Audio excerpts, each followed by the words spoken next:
Hi all, cheers to everyone. So in this video, we are going to see a deadliest disease.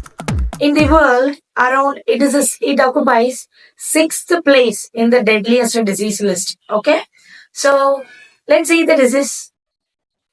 Pneumonia. Pneumonia is a deadliest disease which has no more correct treatment for permanent cure. This pneumonia is defined as inflammation of the lungs. Inflammation means increased size of lungs. That is, relative size of the lungs get increased. So, what are all the reasons for inflammation? Consolidation of alveoli, infiltration of interstitial tissues. These are all the reasons for inflammation of lungs. Okay. So, first of all, we can see about the etiology. In this etiology, you can see what are all the organisms are responsible for causing this pneumonia. Okay. So, let's see the organisms. This is viral, bacterial, atypical, kerosene, fungi, aspiration. So through these modes, pneumonia can be caused. So first, viral. Viral first one is respiratory syncytial virus, RSV. Influenza virus, parainfluenza virus, adenovirus. These are all the viruses are responsible for causing pneumonia. Bacterial aspects, pneumococcus, staphylococcus, Haemophilus influenzae, Klebsiella, Streptococcus, tubercle bacilli, and gram-negative bacilli. These are all the bacteria that are responsible for causing pneumonia. Next, atypical reasons, chlamydia, mycoplasma, pneumocystitis carinii. So these are all the atypical causes. Okay. Then kerosene. Through kerosene, it causes chemical pneumonitis. And fungi, histoplasmosis, coccidomycosis, these are all the fungal diseases. And through aspiration, through certain foods, through certain oily nose drops, or through liquid paraffin, through these, pneumonia can be caused. And this is a etiology of pneumonia. And also, metazoal disease is also there. Ascaris, it causes Loeffler syndrome. Okay. Okay. So I already said pneumonia is the deadliest disease which causes death and said to be death due to infectious disease. It's a kind of infectious disease which may spread to other one. Okay. So patients who are all more prone to this pneumonia, let's say patients with diabetes mellitus, okay, patients with COPD, that is chronic obstructive pulmonary diseases, patient with congestive heart failure, that is CHF, patient with coronary artery disease, patient with interstitial lung diseases and carcinomas. These are all the patients who are more prone to pneumonia. Okay. Then clinical settings. Many of us have doubts at how pneumonia may cause because we don't have those kind of bacterial infection or we don't have that kind of food pneumonia. Many of us have that doubt, right? So these are all the ways in which people get pneumonia. That is number one, community acquired acute pneumonia. That is through a community, a large community, people get pneumonia. That is sudden onset of pneumonia. Next, hospital acquired pneumonia, which is acquired in hospital. Community acquired atypical pneumonia. Then healthcare associated pneumonia. Healthcare associated will come under these diseases.